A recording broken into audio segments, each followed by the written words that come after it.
In the winter of 1841, the farmers of Salem County, New Jersey began whispering about the boy who appeared at their doors like a ghost from a snowstorm. Small, fragile, with the face of a child no older than 12, he would beg for shelter, his voice trembling with cold and desperation. What they didn't know was that Joshua Bennett had been 12 years old for 20 years, and behind those innocent blue eyes lay the calculating mind of a predator who had perfected the art of exploiting Christian charity. By the time the killing began, 7 families had already lost everything they owned, and the boy who never grew had vanished into the New Jersey wilderness like smoke. Before we continue with the story of Joshua Bennett and the terror that gripped Salem County, if you're fascinated by dark historical mysteries like this one, make sure to subscribe to our channel and hit that notification bell. And let us know in the comments what state you're listening from. We love connecting with our audience across America.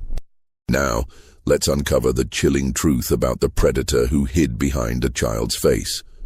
The Salem County of 1841 was a patchwork of modest farms and tight-knit communities scattered across the flat, fertile plains of southern New Jersey. Unlike its infamous namesake in Massachusetts, this Salem was a place where Quaker traditions ran deep, where the monthly meetings still governed community life with an iron hand wrapped in gentle words. The county's 20,000 residents lived by the rhythms of harvest and prayer, their wooden farmhouses connected by muddy roads that became impassable lakes during the harsh winters. It was a land shaped by immigration and faith. German Lutheran families worked side by side with English Quakers, while Irish Catholics clustered around the growing industrial towns along the Delaware River. The Mexican-American War had just ended, bringing a sense of national triumph but also economic uncertainty as veterans returned home to find their jobs taken by eager immigrants. Families hoarded their savings in mason jars buried in root cellars or hidden behind loose floorboards, trusting banks about as much as they trusted politicians. The Hartwell family exemplified this cautious prosperity. Samuel Hartwell, a weathered man of 43, had spent 15 years transforming 60 acres of stubborn clay into profitable farmland. His wife Patience bore the stern beauty common to Quaker women, her graying hair always perfectly contained beneath her plain bonnet. Their 3 children, Martha 15, Thomas 13, and little Rebecca 8, had known nothing but the security of their father's careful planning and their mother's unwavering faith. Samuel's success came from more than just hard work. He possessed an almost supernatural ability to predict weather patterns, knowing exactly when to plant, when to harvest, and when to sell his grain at the market in Salem City. His neighbors often joked that Samuel could smell money in the wind, and they weren't entirely wrong. By the autumn of 1841, the Hartwells had accumulated nearly $400, a fortune that could buy a man's freedom or destroy his family, depending on who discovered it. That October, as the leaves turned the color of dried blood, and the first frost warnings sent farmers scrambling to protect their crops, strange stories began circulating through the county's churches and meeting houses. Families spoke in hushed tones about a peculiar boy who had begun appearing at farmhouse doors, always alone, always just as darkness fell. He was small and pale, with startling blue eyes and hair so light it seemed almost white in the lamplight. Most disturbing of all, he never seemed to age, leading some to whisper about supernatural explanations they dared not voice aloud. But Joshua Bennett was entirely human, and infinitely more dangerous than any ghost. Born in 1809 in the Pine Barrens of central New Jersey, he had stopped growing at the age of 12 due to a rare condition that modern medicine might recognize but 1840s physicians dismissed as constitutional weakness. By 32, he stood barely 4 feet tall, his face frozen in perpetual youth, while his mind had acquired 3 decades of bitter experience. Joshua had discovered his gift, if one could call it that, during the Panic of 1837, when economic collapse left thousands of families destitute. Desperate and starving, he had approached a Methodist family in Trenton, claiming to be an orphaned child whose parents had died of cholera. The family, moved by Christian duty and his pitiful appearance, had taken him in for 3 weeks before he vanished with their life savings and their grandmother's silver jewelry. The experience had been a revelation. People saw only what they expected to see, and what they expected to see was a helpless child in need of protection. Over the next 4 years, Joshua had refined his methods with scientific precision. He learned to modulate his voice to sound younger, to affect a slight stutter that made him seem more vulnerable, and to study his marks for weeks before approaching them. He became an expert in the religious and social customs of each community, knowing exactly which biblical verses to quote and which personal tragedies to fabricate. Most importantly, he learned patience, the ability to spend months earning a family's complete trust before striking. The technique was devastatingly effective. Joshua would appear at a farmhouse during a storm or on a particularly cold night, his small frame shivering beneath inadequate clothes. He claimed to be the sole survivor of various tragedies: a house fire that killed his parents, a cholera outbreak that wiped out his family, Indian raids that left him wandering the wilderness. The details always changed, but the effect remained the same. Christian families, bound by their faith to care for orphans and strangers, would welcome him into their homes without question. Once inside, Joshua became the perfect houseguest. He helped with chores, attended family prayers with evident devotion, and charmed children with stories and simple magic tricks. Parents marveled at his maturity and good manners, attributing his wisdom to the hardships he had supposedly endured. Meanwhile, Joshua catalogued every detail of their lives: where they kept their money, what valuables they owned, which family members might pose a threat to his plans. The robberies themselves were masterpieces of misdirection.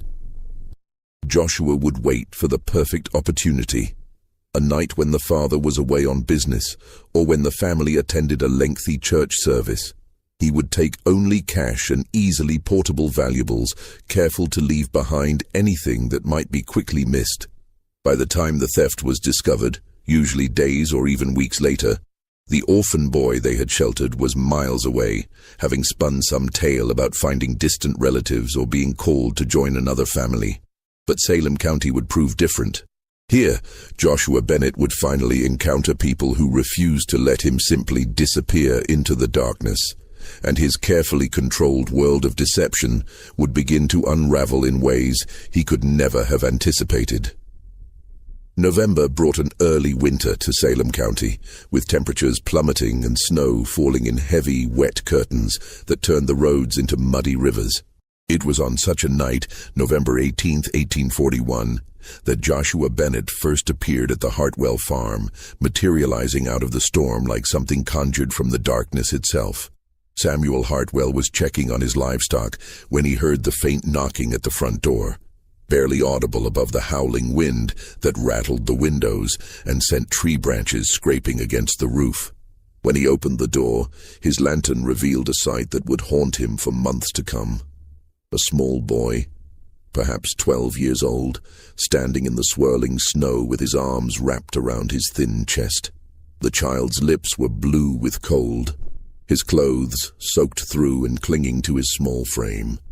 Most unsettling were his eyes, an almost unnatural shade of pale blue that seemed to reflect the lantern light like chips of ice. "Please, sir," the boy whispered, his voice barely carrying over the wind. "I've been walking for days. My family, they're all dead, sir. The fever took them." His words came out in short, panting breaths, punctuated by violent shivering that made his entire body tremble. Patience Hartwell appeared beside her husband, her face immediately softening at the sight of the child. "Samuel, bring him inside this instant. The poor thing will freeze to death on our doorstep." Her voice carried the authority of a woman accustomed to managing both household and children, and Samuel stepped aside to let the boy enter. The warmth of the Hartwell home seemed to revive the stranger almost instantly. Color returned to his cheeks as he stood before the crackling fireplace, steam rising from his damp clothes. The children gathered around him with the curiosity natural to youth, while Patience bustled about, preparing hot soup and finding dry clothing that might fit their unexpected guest. "What's your name, child?" Patience asked, kneeling beside him with maternal concern. "Joseph, Mom. Joseph Crawford. Joseph." The name rolled off his tongue with practiced ease, and he managed a shy smile that made him appear even younger. "I come from down near Millville. My pa had a small farm there, but the lung fever came through in September. Took Ma first, then my little sister Sarah, then Pa." His voice broke convincingly on the last word, and little Rebecca Hartwell reached out to pat his shoulder in sympathy. Over the following days, Joshua, now Joseph, settled into the Hartwell household with remarkable ease. He proved himself useful around the farm, feeding chickens with careful attention and helping Thomas with his daily chores. During family prayers each morning and evening, he recited biblical verses with a piety that impressed even stern Samuel, who had begun life as a skeptical convert to the Quaker faith. But it was during the quiet evening hours, when the family gathered around the fireplace for conversation and simple entertainments, that Joshua truly excelled. He possessed an uncanny ability to read people's emotions and respond with exactly the right word or gesture. When Martha seemed melancholy about a boy who had stopped calling, Joshua offered innocent but insightful observations about young men's fickleness that made her laugh. When Thomas struggled with his arithmetic lessons, the younger boy somehow managed to help without making it obvious that his mathematical skills far exceeded what one might expect from a 12-year-old orphan. Most importantly, Joshua studied the Hartwell family's routines and secrets with the intensity of a scholar. He noted that Samuel counted the money in his iron strongbox every Sunday after church, that the key hung on a nail behind the pickle barrel in the root cellar, and that Patience kept her grandmother's gold locket in a small wooden box beneath her undergarments in the bedroom chest.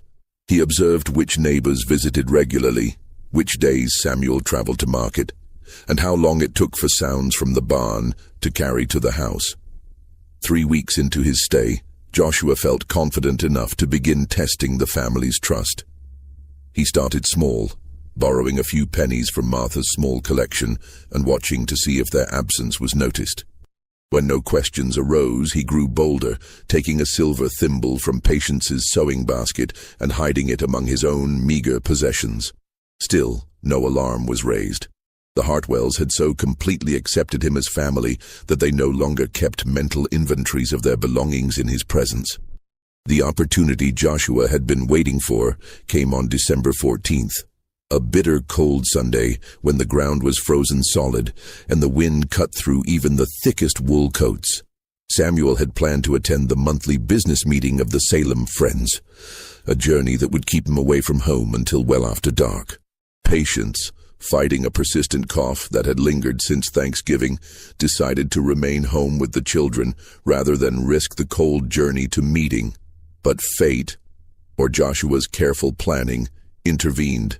Little Rebecca developed a fierce fever during the night, her temperature climbing so high that she began speaking nonsense and seeing things that weren't there. By morning, her condition had worsened to the point that Patience feared for her daughter's life. Samuel's meeting would have to wait. The child needed immediate attention from Dr. Marcus Fleming in Salem City, the only physician within 20 miles who had any real skill treating childhood fevers. "Joseph, you'll need to help me harness the wagon," Samuel told Joshua as he prepared for the emergency journey. "We'll take Rebecca to the doctor, and Patience can rest at her sister's house while we wait for the fever to break." The plan was sound, but it would leave Martha and Thomas alone at the farm with Joshua, exactly the scenario he had been hoping to create. As the wagon disappeared down the muddy lane, Joshua felt the familiar thrill of anticipation that always preceded his carefully orchestrated thefts. Martha had been instructed to prepare supper for when the family returned, while Thomas was expected to complete his delayed chores in the barn. This would give Joshua at least 2 hours of relative privacy to access Samuel's strongbox and select the most valuable portable items from the house. He waited until he was certain both teenagers were occupied before slipping into the root cellar. The iron key hung exactly where he had observed it, cold to the touch and slightly rusty from the damp air. The strongbox itself sat on a wooden shelf between sacks of potatoes and preserved vegetables, its weight suggesting the substantial fortune he had suspected the Hartwells possessed. Inside, Joshua discovered more wealth than he had dared hope. Nearly $400 in gold and silver coins, carefully separated into small leather pouches. Several land deeds that might be valuable to the right buyer. A collection of promissory notes from neighbors who owed Samuel money from various business dealings. Most surprising of all, a small diary written in Samuel's careful hand, documenting not just family events, but also detailed observations about his neighbors' financial situations, information that could prove invaluable to someone in Joshua's line of work. Joshua selected approximately half the coins, reasoning that the partial theft might go unnoticed longer than a complete cleaning out. He also took 2 of the smaller land deeds and several of the more recent promissory notes, items that Samuel might assume he had simply misplaced. As an afterthought, he pocketed the diary, intrigued by its potential intelligence value for future operations in the area. The selection of household valuables required more careful consideration. Patience's gold locket was an obvious choice, along with a small silver picture frame that contained a daguerreotype of Samuel's deceased parents. From Martha's room, he took a pearl brooch that had belonged to her grandmother, and from the kitchen, a set of silver spoons that were probably the most valuable items in the house. Joshua had just finished secreting his selections in a canvas bag hidden beneath his straw mattress when he heard Thomas calling from the yard. "Joseph, come help me with this gate latch. It's frozen solid and I can't manage it alone." The interruption was unexpected but not alarming. Joshua composed his features into the innocent expression of a helpful child and hurried outside to assist Thomas with his chores. As they worked together to free the stubborn gate, Joshua found himself studying the older boy with new interest. Thomas Hartwell was small for his age, but possessed the wiry strength common to farm children. More importantly, he had inherited his father's sharp eyes and suspicious nature, traits that might make him dangerous if he ever began to question Joshua's story. "You know, Joseph," Thomas said as they wrestled with the frozen metal, "you're awfully strong for someone who's been sick and traveling for so long. And you sure do know a lot about farming for a boy who says his family only had a small plot." Joshua's blood chilled, but he maintained his innocent demeanor. "I reckon hard times make you grow up fast," he replied, affecting the slight stutter he used when he wanted to seem more vulnerable. "And Pa, he taught me everything he could before the fever took him." Thomas nodded, apparently satisfied, but Joshua noticed the boy's eyes lingered on him with uncommon intensity. For the first time since arriving at the Hartwell farm, Joshua felt the faint stirring of genuine concern. If Thomas had begun to suspect something, the entire operation might be in jeopardy. That evening, when the family returned with Rebecca's fever finally broken, and the child sleeping peacefully in her mother's arms, Joshua felt both relief and mounting urgency. He had successfully completed the theft phase of his plan, but Thomas's questions had introduced an element of unpredictability that made him eager to conclude his business with the Hartwells as quickly as possible. The theft went unnoticed for nearly a week. Samuel Hartwell, exhausted from nursing Rebecca through her illness and managing the additional expenses of Dr. Fleming's treatments, didn't conduct his usual Sunday count of the strongbox contents. Patience, meanwhile, attributed the missing household items to simple misplacement during the confusion of their daughter's sickness. It wasn't until December 22nd, when Samuel needed to access his emergency funds to purchase additional medication for Rebecca's lingering cough, that the crime was discovered. The discovery came at the worst possible moment. Samuel had invited his brother-in-law Ezra Thornton and Ezra's family to spend Christmas week at the farm. Ezra, a successful merchant from Philadelphia, had always harbored barely concealed skepticism about Samuel's claims of prosperity, and the planned visit was partly intended to demonstrate the Hartwells' financial stability.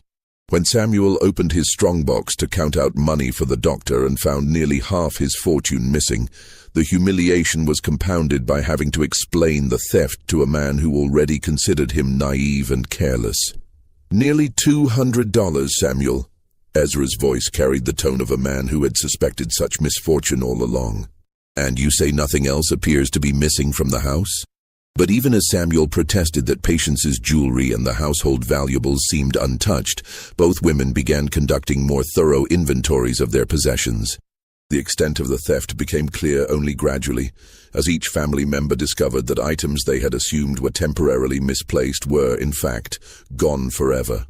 "The silver spoons," Patience said, her voice hollow with realization. "And my grandmother's locket, even Martha's pearl brooch." She sank into her rocking chair, the weight of violation settling over her like a burial shroud. "Someone has been through our entire house, Samuel. Someone who knew exactly what we owned and where to find it." The family's immediate suspicion fell on the various workers and neighbors who had access to the property. Samuel made discreet inquiries among his hired hands, while Martha and Thomas questioned the neighbor children who sometimes helped with chores. But each potential suspect had solid alibis for the days when the theft must have occurred, and none possessed the intimate knowledge of the household that the crime clearly required. It was Thomas who first voiced the suspicion that would change everything. "What about Joseph?" he asked during a family conference held while the boy was supposedly napping in the barn loft. "He's been here for over a month. He knows where everything is kept." Samuel's immediate reaction was indignation. "Thomas Hartwell, I'm ashamed to hear such words from your mouth. That boy has been nothing but helpful and grateful for our kindness." The idea that a child who lost everything would steal from the family that saved his life. "But that's just it, Pa," Thomas interrupted, his young voice carrying an adult's certainty. "What if he didn't lose everything? What if the whole story about his family dying was just a lie to get us to trust him?" The conversation might have ended there, dismissed as the cruel suspicions of a jealous child, except for Ezra's intervention. The Philadelphia merchant possessed a businessman's instinct for deception, and Thomas's suggestion triggered memories of stories he had heard from other merchants, tales of confidence men who used disguises and false identities to prey on trusting families. "Let me make some inquiries," Ezra said quietly. "I have contacts throughout southern New Jersey. If this Joseph Crawford existed, if there really was a farm family by that name near Millville who died of fever, someone will remember." While Ezra began his investigation, Joshua sensed the growing tension in the household. The adult spoke in whispers that stopped abruptly when he entered rooms, and Thomas watched him with undisguised suspicion. Most troubling of all, Samuel had begun locking the root cellar and carrying the strongbox key on his person, a precaution that suggested the family's trust was eroding rapidly. Joshua realized his time at the Hartwell farm was drawing to a close. He began preparing for departure, constructing a plausible story about distant relatives who had been located and were expecting him to join them in Pennsylvania. But before he could implement his exit strategy, Ezra returned from Salem City with information that shattered any hope of a peaceful resolution. "There was no Crawford family near Millville," Ezra announced during another private family conference. "I spoke with the postmaster, the preacher, and 2 different merchants who travel that area regularly. No farm family by that name died of fever this autumn. In fact, no significant fever outbreak occurred in Cumberland County at all this year." The silence that followed this revelation was broken only by Patience's sharp intake of breath and Rebecca's innocent question, "Does this mean Joseph lied to us?" But it was Martha who provided the most damning evidence. "I've been thinking about his stories," she said slowly. "Remember how he said his little sister Sarah died first? But yesterday, when he was playing with Rebecca, he accidentally called her Sarah. When I asked about it, he said she reminded him of his dead sister. But the way he said it, it was like he had forgotten Sarah was supposed to be dead." Samuel's face had gone pale, the implications of his family's discoveries settling over him like a gathering storm. "You're saying this boy, this child we've fed and sheltered and treated as our own, has been deliberately deceiving us? That he's some kind of criminal?" The word hung in the air like an accusation. None of them could quite accept that they had been so thoroughly fooled by someone who appeared to be barely 12 years old. Yet the evidence was mounting steadily, and each new revelation made Joshua's guilt seem more certain. That night, as Joshua lay in his bed listening to the muffled voices of the family conference continuing downstairs, he began planning what might be his most audacious escape yet. He still had the stolen money and valuables hidden beneath his mattress, but retrieving them without detection would require perfect timing. More challenging still, he would need to leave in such a way that the family couldn't immediately pursue him or alert the authorities to his true identity. The solution, when it came to him, was elegant in its simplicity. He would stage his own abduction. On the morning of December 27, 1841, Joshua Bennett implemented the most elaborate deception of his criminal career. He woke before dawn and carefully arranged his bedding to suggest a violent struggle, scattering straw from his mattress and leaving one of his boots near the door as if it had been lost during a kidnapping. Using a sharp piece of broken pottery found in the yard, he inflicted a shallow cut on his own arm, letting enough blood drop onto the floor to suggest injury without seriously harming himself. Most cleverly of all, Joshua composed a ransom note using words cut from a month-old newspaper that Ezra had brought from Philadelphia.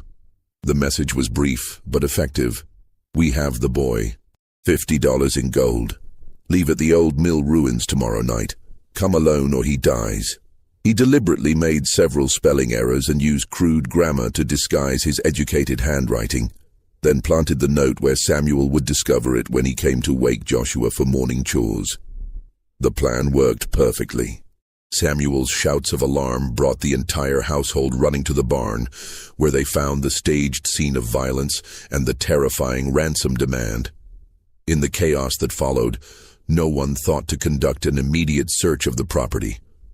By the time the family had contacted neighbors and organized a proper search party, Joshua was already 3 miles away, carrying his stolen fortune and traveling toward the Camden Ferry crossing. But Joshua had underestimated both the Hartwell family's determination and Ezra Thornton's connections in the business community.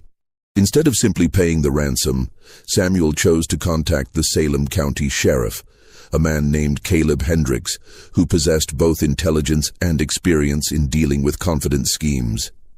Sheriff Hendricks immediately recognized the kidnapping as a likely ruse, pointing out that real kidnappers rarely announce their crimes with elaborate ransom notes. "This whole business smells like a confidence game," Hendricks told the assembled family. "That boy, if he's even a boy, has been playing you for fools from the beginning. The kidnapping story is just his way of disappearing without you realizing he was the thief all along." More damaging still, Ezra had begun making inquiries among his merchant contacts throughout New Jersey and eastern Pennsylvania. What he discovered was a pattern of similar crimes stretching back nearly 4 years, always involving a small childlike figure who claimed to be an orphan, always targeting prosperous rural families with strong religious convictions, and always ending with mysterious disappearances and substantial thefts.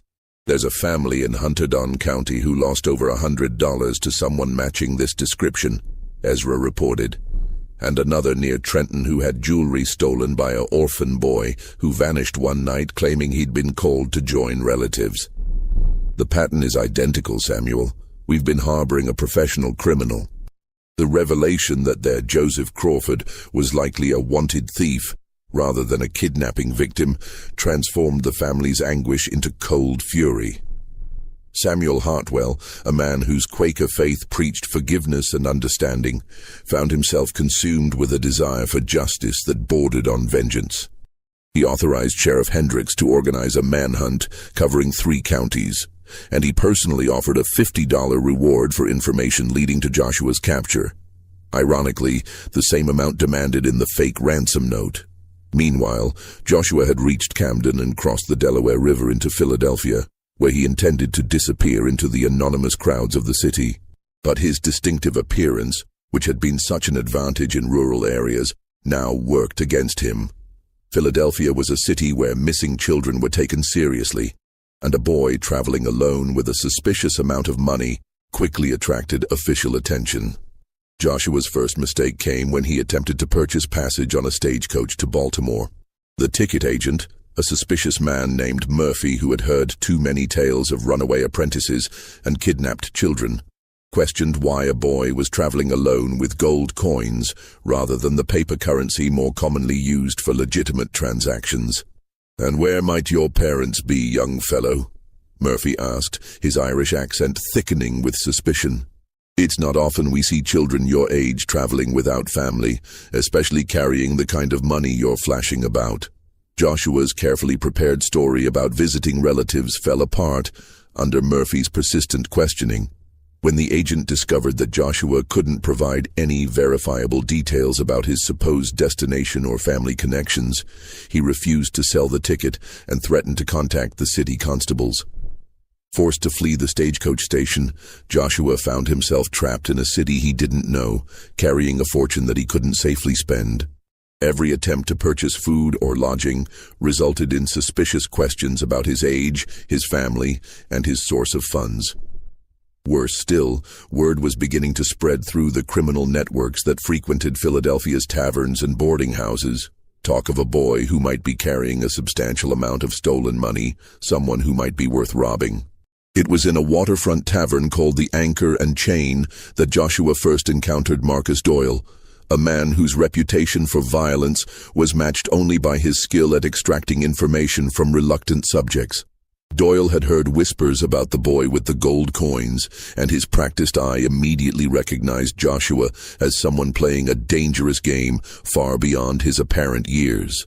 "You're not from Philadelphia," Doyle observed, settling uninvited at Joshua's table. "And you're not as young as you're pretending to be. The question is, what's a grown man doing in a boy's body, and where did he get the kind of money that's got half the thieves in the city talking?" The confrontation forced Joshua to make a critical decision. He could attempt to flee Philadelphia immediately, risking capture by the authorities who were certainly watching the major transportation routes, or he could trust Doyle with at least part of the truth, hoping to gain an ally who might help him establish a new identity and escape route. Joshua chose to gamble on Doyle's criminal instincts. Over the course of several hours, he revealed his true age and the general nature of his confidence schemes, though he carefully omitted specific details about the Hartwell family and the recent theft. Doyle listened with the calculating attention of a man evaluating a potential business partnership. "You've got a gift," Doyle admitted finally. "But you're thinking too small, and you're taking too many risks. The kind of family jobs you're pulling might net you a few $100s, but they also make enemies who won't stop looking until they find you. What you need is to scale up. Hit targets with real money, people who won't even miss what you take." Doyle's proposition was seductive. He claimed to have connections with a network of confidence men who operated throughout the mid-Atlantic states, targeting wealthy merchants and politicians whose illegal or embarrassing activities made them unlikely to report thefts to authorities. The work would be more sophisticated, but potentially more profitable, and Joshua's unique appearance would make him invaluable for certain types of operations. But accepting Doyle's offer would mean abandoning the rural, family-based schemes that had sustained Joshua for 4 years. More troubling, it would require him to work with partners who might eventually discover that his childlike appearance was matched by very adult capabilities for violence, capabilities he hoped never to reveal. Joshua's partnership with Marcus Doyle began promisingly, but quickly revealed complications that neither man had anticipated. Their first collaboration, targeting a wealthy grain merchant who was secretly selling spoiled wheat to immigrant families, succeeded beyond their expectations. Joshua's role was to pose as the merchant's nephew, visiting from the country, while Doyle posed as a business associate. Over the course of 3 days, they gained access to the merchant's office and discovered not only substantial cash reserves, but also detailed records of his illegal activities that were worth a small fortune in blackmail potential. The success, however, came at a cost. During the operation, Joshua was forced to maintain his childlike persona for extended periods while interacting with adults who might have exposed his deception. The strain of constantly modulating his voice, controlling his facial expressions, and suppressing his natural adult mannerisms left him exhausted and increasingly paranoid about making mistakes. More troubling still, Doyle began asking pointed questions about Joshua's background and physical condition. "I've known plenty of small men," Doyle observed during one of their planning sessions, "but there's something different about you. It's not just your size. It's like you stopped aging altogether. That kind of thing doesn't happen naturally, not without reasons that might interest the wrong sort of people." Joshua deflected such inquiries with vague references to childhood illness and family curse, but he could see that Doyle's suspicions were growing. The criminal was too experienced to accept simple explanations for such an obvious anomaly, and his continued probing suggested that he might eventually demand the complete truth about Joshua's condition. The situation became critical when news of the Salem County manhunt reached Philadelphia through law enforcement channels. Sheriff Hendricks had expanded his investigation beyond New Jersey, contacting constables and sheriffs throughout the region with detailed descriptions of Joshua and his known methods. Worse still, the reward for his capture had grown to $75 as more victims came forward with stories of similar thefts. "There's a boy they're looking for," Doyle mentioned casually during a conversation at the Anchor and Chain. "Seems he's been running confidence games on farming families throughout New Jersey. Small fellow, looks maybe 12 years old. Been doing this for years, according to the circulars." He paused to study Joshua's reaction carefully. "Funny thing is, the description matches someone I know pretty well." The confrontation Joshua had been dreading finally came on January 15th, 1842, during what should have been a routine planning meeting for their next operation. Doyle arrived at their usual meeting place, carrying a copy of the wanted circular that Sheriff Hendricks had distributed throughout the region. The illustration, though crude, was recognizable enough to leave no doubt about Joshua's identity. "Joshua Bennett," Doyle read aloud, "also known as Joseph Crawford, Timothy Walsh, and Michael Fletcher, wanted for theft, confidence schemes, and suspected kidnapping in Salem County, New Jersey. Distinguished by unusually small stature and youthful appearance despite estimated age of 30 or more years." He set the paper down and looked directly at Joshua with eyes that held no warmth. "The reward is up to $100 now. That's more money than we've made in 3 jobs together." The threat was clear, but Joshua had survived too much to surrender without a fight. "You turn me in, and you lose the best partner you'll ever have," he said, allowing his adult intelligence to show through his childlike facade for the first time. "Besides, you think the authorities will just hand over the reward and forget about your own activities? They'll want to know how you found me, what you've been doing with me, and why you didn't come forward sooner." The argument had merit, but Joshua could see that Doyle was calculating risks and benefits with the cold precision of a man who had betrayed partners before. More troubling still, Joshua realized that his unique value as a criminal was becoming a liability. Too many people now knew about the boy who never grew, and his distinctive appearance made him increasingly easy to track. The resolution came in a way that neither man expected. On the night of January 18th, as they prepared to execute a plan targeting a corrupt bank president, Doyle made a fatal error in judgment. He had been drinking heavily during the afternoon, building courage for what he had decided would be his betrayal of Joshua to the authorities. But alcohol affected his normally sharp instincts, and he failed to notice that Joshua had become aware of his intentions. The confrontation occurred in an alley behind the Anchor and Chain, where Doyle had arranged to meet a Philadelphia constable who specialized in capturing wanted fugitives. Joshua arrived early and concealed himself in the shadows, watching as Doyle paced nervously while waiting for his contact to appear. When the constable finally arrived, Joshua heard enough of their conversation to confirm his worst fears. "The boy will be here any minute," Doyle was saying. "Remember, he's stronger than he looks and smarter than most grown men. Don't let his appearance fool you into thinking this will be easy."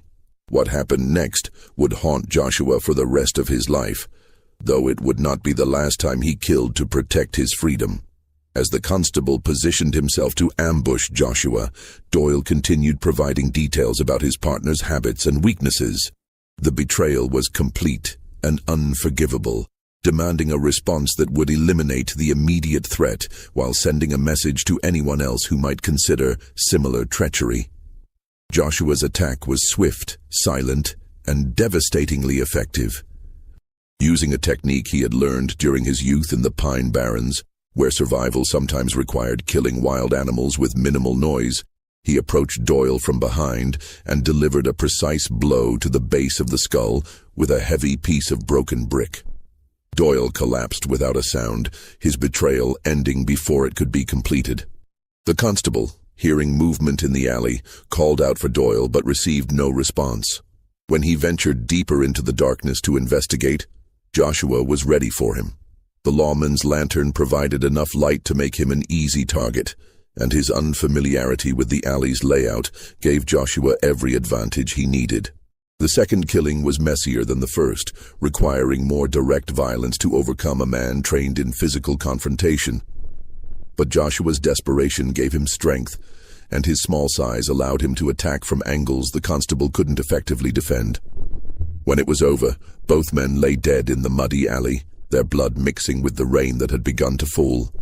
Joshua took several minutes to search both bodies, recovering not only his own money that Doyle had been carrying, but also the constable's official papers and a small amount of additional cash. Most importantly, he retrieved the wanted circular bearing his description, along with any other documents that might help authorities trace his movements through Philadelphia. The double murder marked a turning point in Joshua's criminal career. No longer was he simply a confidence man who preyed on trusting families. He had become a killer who would eliminate anyone who threatened his freedom. The transformation both liberated and terrified him, opening possibilities for more audacious crimes while creating new dangers that would follow him wherever he fled.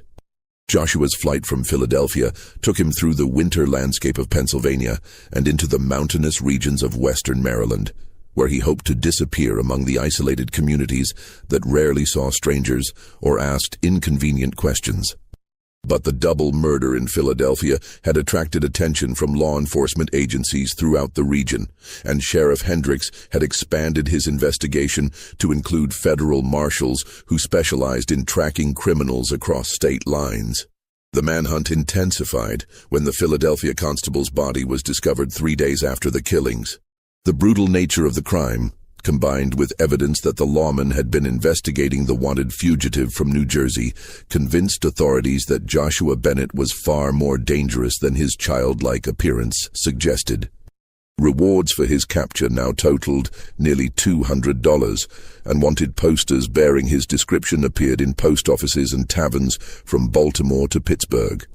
Joshua's next mistake came from overconfidence and desperation. Running low on funds and struggling to find safe shelter in the unfamiliar terrain of western Maryland, he decided to attempt one more family-based confidence scheme before abandoning his traditional methods entirely. The target he selected was the Pemberton family, prosperous German immigrants who operated a successful grain mill near the town of Cumberland. Heinrich Pemberton was a man of 45 who had built his success through careful planning and suspicious attention to detail. Exactly the wrong sort of mark for Joshua's increasingly sloppy methods. When Joshua appeared at the Pemberton mill, claiming to be an orphaned boy seeking work, Heinrich immediately noticed inconsistencies in his story that a more trusting soul might have overlooked. "This boy speaks like an educated man," Heinrich confided to his wife, Anna, during a private conversation conducted in German. "His hands show no signs of real farm work, and he knows too much about business practices for someone his supposed age. Something is very wrong here."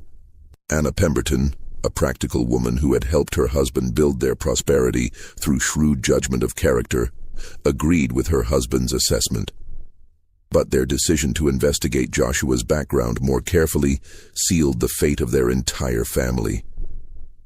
Heinrich's inquiries in Cumberland revealed that no one in the area had heard of the family tragedy that Joshua claimed had left him orphaned. More troubling, A traveling merchant mentioned that a boy matching Joshua's description was wanted by law enforcement agencies in connection with thefts and suspected murders in Philadelphia and New Jersey. The confrontation came on February 3, 1842, during a snowstorm that had trapped Joshua at the Pemberton Mill for 3 days. Heinrich had sent word to the Cumberland sheriff requesting assistance in detaining a suspected criminal. But the weather made travel impossible and left the family isolated with a man they now knew to be extremely dangerous.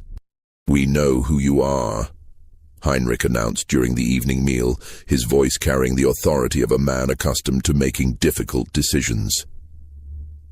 "The authorities have been notified, and they will be here as soon as the weather permits travel. Until then, you will remain in the mill under our supervision." Joshua's reaction was swift and merciless.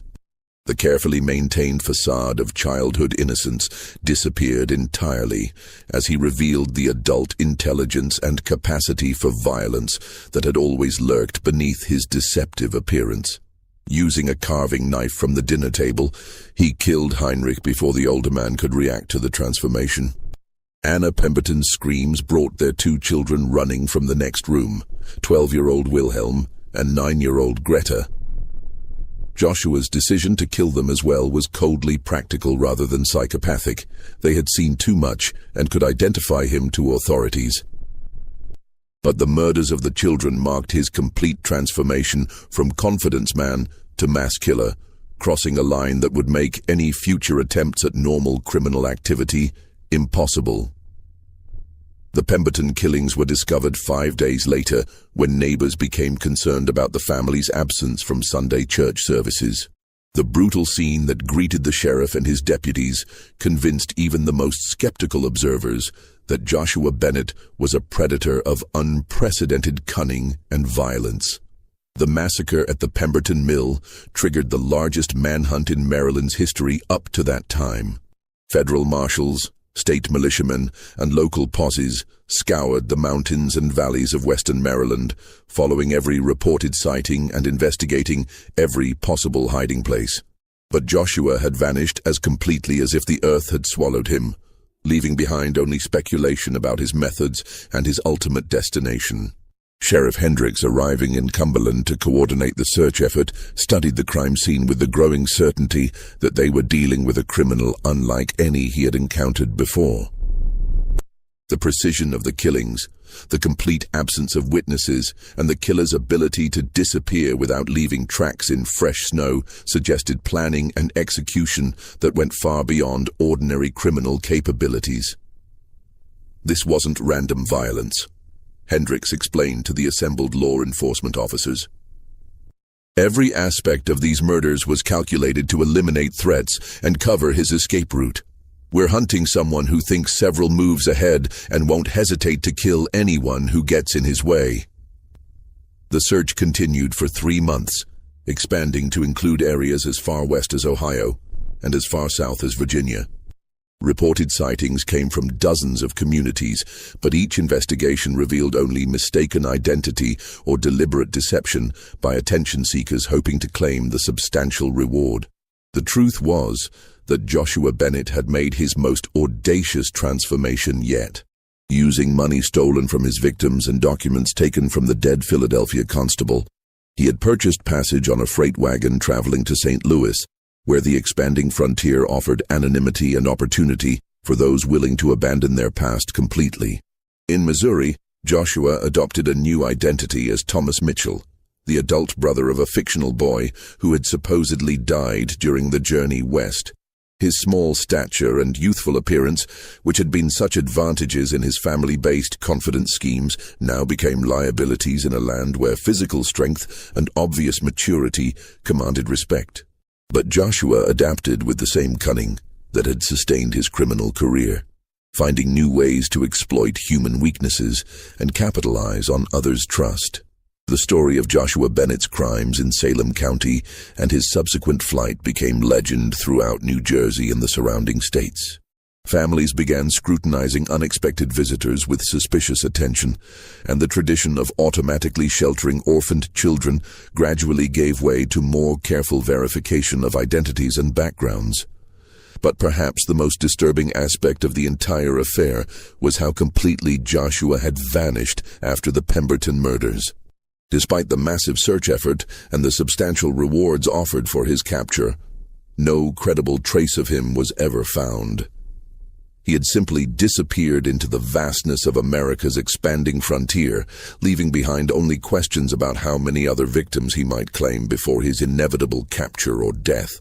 Sheriff Hendricks never stopped believing that Joshua Bennett was still alive somewhere, still preying on unsuspecting families who had no reason to suspect that a child's face might hide a killer's mind. In his final report on the case, written 20 years after the Salem County investigation began, Hendricks included a warning that proved prophetic. The criminal known as Joshua Bennett represents a new type of predator whose methods and motivations challenge everything we believe about the nature of trust and innocence. Until such individuals are recognized and stopped, no family can consider itself truly safe from deception. Just when we thought we'd seen it all, the horror in Salem County intensifies. If this story is giving you chills, share this video with a friend who loves dark mysteries, hit that like button to support our content, and don't forget to subscribe to never miss stories like this. Let's discover together what happens next. The case files remained open for decades, gathering dust in courthouse basements and sheriff's offices throughout the Mid-Atlantic region. Occasionally, reports would surface of similar crimes, always involving small, childlike figures who gained families' trust before vanishing with their valuables. But whether these incidents represented Joshua Bennett's continued activities or the work of imitators inspired by his methods remained forever unclear. Some historians believe that Joshua Bennett's story represents one of the earliest documented cases of what modern criminologists would recognize as a serial predator, someone whose crimes escalated from theft to murder as circumstances demanded increasingly violent solutions to practical problems. Others argue that his case demonstrates the vulnerability of 19th-century communities to deception by individuals willing to exploit society's most cherished values of charity and family protection. What remains certain is that the boy who never grew changed forever how Americans thought about trust, strangers, and the possibility that evil might wear the most innocent of faces. His legacy lives on in the caution that parents still teach their children about talking to strangers, and in the background checks that modern society requires before allowing anyone access to our homes and families. This mystery shows us how even our most generous impulses can be twisted against us by those who understand human nature well enough to exploit our best intentions. What do you think of this story? Do you believe everything was revealed? Leave your comment below. If you enjoyed this tale and want more horror stories like this, subscribe, hit the notification bell, and share with someone who loves mysteries. See you in the next video.